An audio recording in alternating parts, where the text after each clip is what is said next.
பிரியாணினாலே நமக்கு ஞாபகம் வர்றது பிரியாணி அரிசி, அது செய்ய டைம் எடுக்கும்.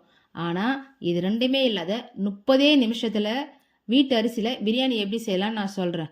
ஒரு பிரியாணி டபராவில் கறிப்பட்ட வகை எல்லாத்தையும் போட்டு வதக்கிட்டு கொஞ்சம் வெங்காயம் சேர்த்து நல்லா வதக்குங்க. வெங்காயம் வதங்கினக்கு பின்னாடி தக்காளி போட்டு அதையும் வதக்குங்க. இந்த ஸ்டேஜில் கையாலே இடித்த இஞ்சி பூண்டு விழுதியும் போட்டு நல்லா வதக்குங்க.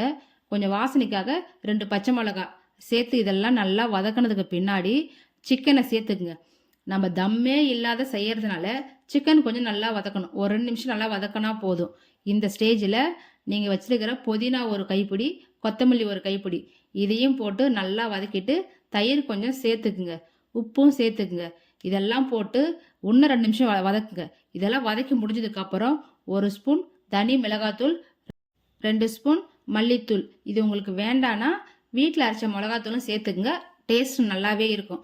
இதெல்லாம் சேர்த்து நல்லா வதக்குனதுக்கப்புறம் எண்ணெய் பிரிஞ்சு வரும். அந்த ஸ்டேஜில் தண்ணி சேர்த்துக்குங்க.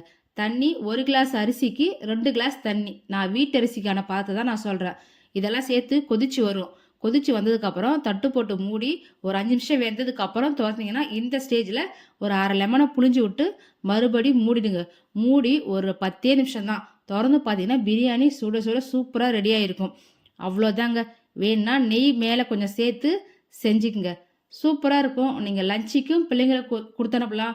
இதை வாரத்துக்கு 2 நாள் 3 நாள் கூட செய்யலாம். ரொம்ப ஈஸியாகவும் சிம்பிளாகவும் செய்யலாம். இந்த பிரியாணி ரெசிபி உங்களுக்கு பிடிச்சிருந்தா என் சேனலுக்கு சப்ஸ்கிரைப் பண்ணி உங்கள் ஃப்ரெண்ட் அண்ட் ஃபேமிலிக்கு ஷேர் பண்ணுங்கள்.